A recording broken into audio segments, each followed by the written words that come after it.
బుల్లితెరను మొగలి రేకులు, చక్రవాకం సీరియల్స్ ఏ రేంజ్‌లో షేక్ చేశాయో అందరికీ తెలిసిందే.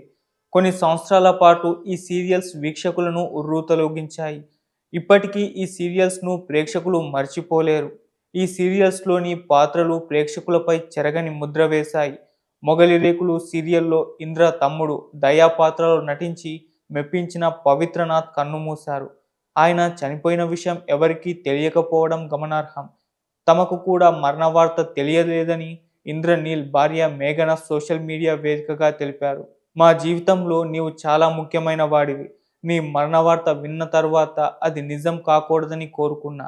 అది అబద్ధం అయితే బాగుంటుందని అనుకున్నాను. కానీ నీవు నిజంగానే ఈ లోకాన్ని విడిచి వెళ్ళిపోయావనే నిజాన్ని జీర్ణించుకోలేకపోతున్నా. కనీసం నిన్ను ఆఖరి చూపు కూడా చూసుకోలేకపోయాం. గుడ్ బై కూడా చెప్పలేకపోయాం. నిన్ను చాలా మిస్ అవుతాం. నీ ఆత్మకి శాంతి చేకూరాలి.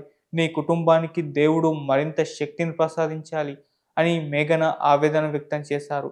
మరోవైపు పవిత్రనాథ్ ఇంత హఠాత్తుగా ఎలా చనిపోయాడనే సందేహాలు వ్యక్తమవ్వగా, ఇవాళ అతని మరణానికి సంబంధించి కొన్ని ఇంట్రెస్టింగ్ విషయాలు బయటపడ్డాయి. పవిత్రనాథ్ 4 రోజులుగా అస్వస్థతతో ఉన్నప్పటికీ ఎవరికీ తెలియకపోవడం బాధాకరం. శ్వాస తీసుకోవడంలో ఇబ్బంది పడుతుండగా ఆయన్ను ఆసుపత్రికి తరలించారు. గుండె వైఫల్యంతో కన్నుమూశారు. పవిత్రనాథ్ చిన్న వయసులోనే ఈ లోకాన్ని విడిచి వెళ్లడం పట్ల బుల్లితెర రంగంలో విషాద ఛాయలు అలుముకున్నాయి. భార్య శశిరేఖతో ఆయనకి చాలా కాలంగా గొడవలు ఉన్నాయి.